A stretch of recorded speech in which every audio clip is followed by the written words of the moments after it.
Bonjour, maman. Bonjour, Bon,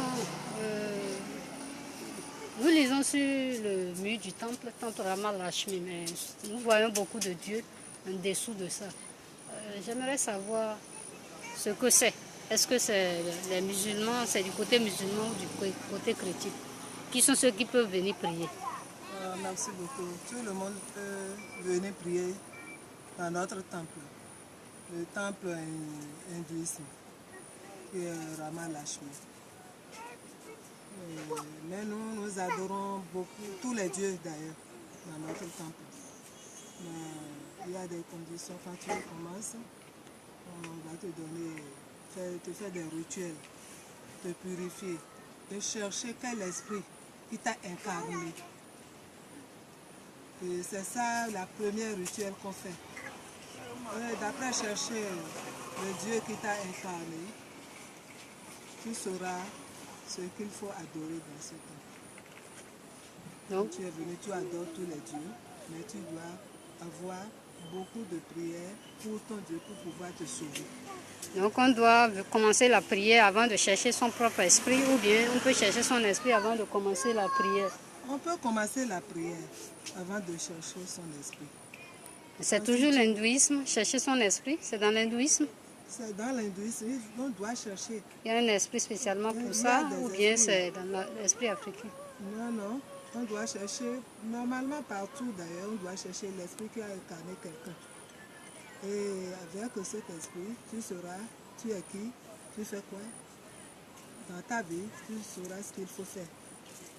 Et quel Dieu adorer le plus dans ce temple pour pouvoir être sauvé. Chaque Dieu a son mantra de réussir, de protection. Aujourd'hui, on ne pourra pas parler de tous ces mantras-là, mais est-ce qu'on peut appeler n'importe quel Dieu pour se protéger, ou bien il y a un Dieu spécialement qui s'occupe de la protection, de l'argent, de la richesse et autres? On peut appeler presque tous les dieux pour la protection, mais spécialement pour à côté de l'argent, il y a une déesse.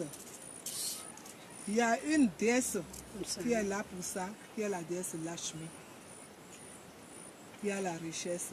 C'est pourquoi on l'appelle la déesse de la richesse, la déesse de fortune. C'est l'époux du Seigneur Vishnu. Donc, forcément, en matière d'argent, il faut appeler que la déesse Lakshmi. On doit l'appeler obligatoirement. La prochaine fois, on va fouiller, on fouillera pour savoir en réalité ce que cette déesse fait et ses bienfaits.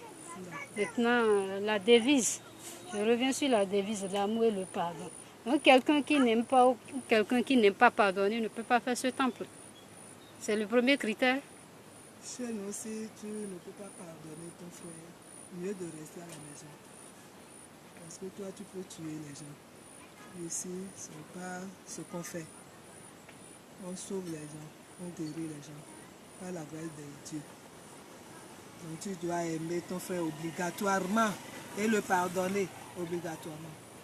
Tout le monde est pécheur. Et si le Dieu dit qu'on ne va pas pardonner, on ne serait pas là aujourd'hui. D'accord. Merci, maman. Nous sommes déjà à la fin. J'aimerais savoir si le rituel que vous avez fait, c'est un rituel d'initiation ou d'offrande. Et quel est l'esprit qui est là? L'esprit qui est ici, on l'appelle Akalashmi. C'est différent de l'Ashmi dont vous venez de parler. Elle est là pour enlever tout ce qui est négatif et donner la positive. Merci bien. Merci. Bonne journée.